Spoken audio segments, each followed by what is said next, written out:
You ever look around and wonder, how did I get here? How did things get so complicated, so tangled up in misunderstandings and unspoken words? You ever feel like you're on a runaway train, headed straight for a cliff called divorce? Like no matter what you do, you can't seem to hit the brakes or change the direction? Let me tell you, half of marriages end in divorce, and most of those folks, they never saw it coming. They started out just like you, full of hope and dreams, never imagining they'd end up here. They didn't see it coming because they didn't know what to look for. They missed the subtle signs, the small cracks that slowly grew into chasms. They didn't recognize the cracks in the foundation until the whole darn thing crumbled around them. By then, it was too late to patch things up, too late to rebuild. Well, I'm here to tell you, you don't have to be one of them. You don't have to watch your marriage fall apart without understanding why. In this video, we're going to shine a light on the two biggest culprits behind divorce: ego and finances. These two issues can sneak up on you, eroding the love and trust you once had. We're going to break down why these two things can wreck a marriage faster than a tornado in a trailer park. And more importantly, I'm going to give you the tools to fix it before it's too late. Together, we'll explore practical steps and strategies to safeguard your relationship, ensuring it stands strong against these common pitfalls. Let's talk about ego, folks. It's a topic that often gets overlooked but is crucial in understanding the dynamics of any relationship. Now, there's nothing wrong with a healthy sense of self-worth. That's good. It's important to value yourself and have confidence. But when that ego gets inflated, when it starts taking up more space than your partner, that's when the trouble starts. It becomes a silent relationship killer. You see, ego makes you dig in your heels. It makes you stubborn and unwilling to compromise. It makes you want to be right even when you're wrong. It blinds you to the possibility that you might need to change. It tells you that your needs, your wants, your feelings are more important than your partner's. It creates a barrier between you and your partner. And let me tell you something, that kind of thinking will poison a relationship faster than you can say divorce. It erodes the foundation of trust and mutual respect. When you let your ego run the show, you stop listening. You become deaf to your partner's needs and concerns. You become so focused on getting your point across, on winning the argument, that you forget to hear what your partner is saying. You miss the essence of communication. You miss the hurt in their voice, the frustration in their eyes.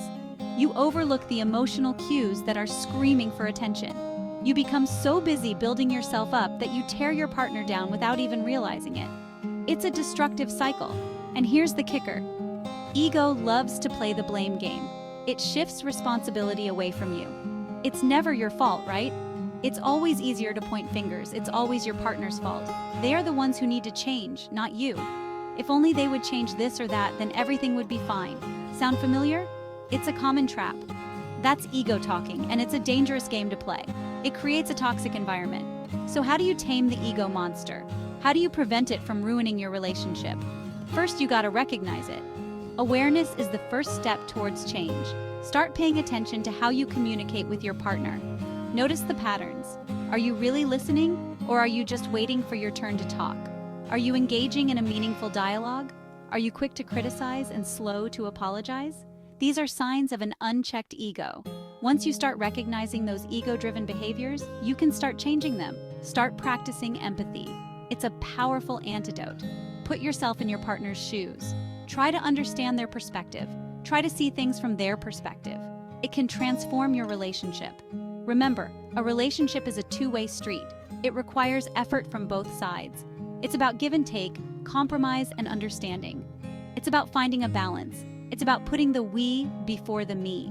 It's about prioritizing the relationship over individual ego. So check your ego at the door and watch your relationship blossom. You'll be amazed at the positive changes. Now let's talk about another big one, finances. It's a topic that can make or break a relationship, and yet it's often swept under the rug until it's too late.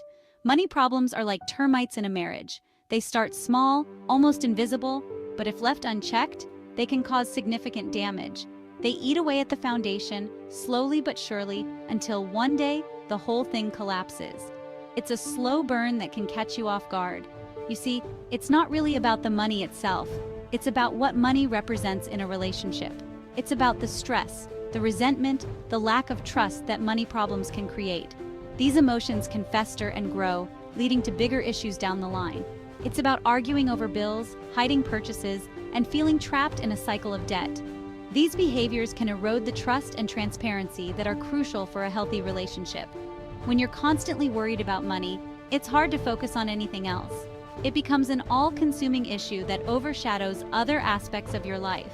It's hard to be present with your partner, to enjoy the simple things in life. Financial stress can rob you of the joy and spontaneity that make a relationship special. It creates a constant tension that can permeate every aspect of your relationship. This tension can lead to a breakdown in communication and intimacy. Now, every couple argues about money at some point. That's normal. But it's how you handle these arguments that makes all the difference. But when those arguments become the norm, when they're filled with blame and accusations, it's a sign that you need to take a step back and address the root of the problem. Ignoring it will only make things worse. The first step is communication.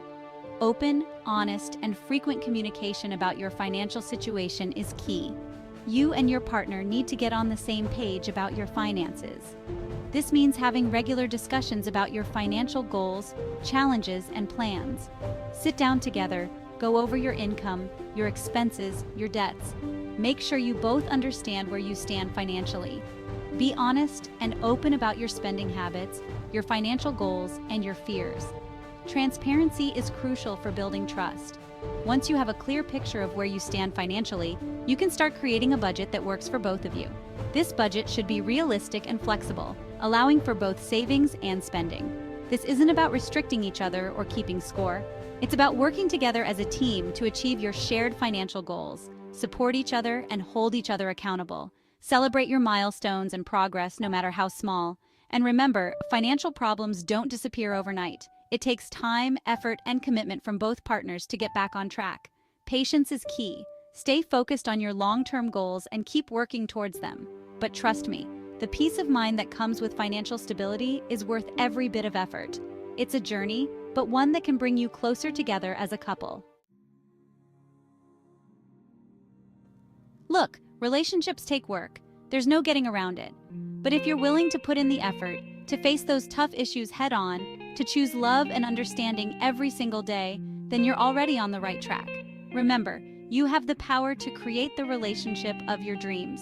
Don't let ego and financial stress rob you of the love and happiness you deserve. Thank you for watching. If you found this helpful, hit that subscribe button and share this video with someone who needs to hear it. And remember, life's tough, but so are you.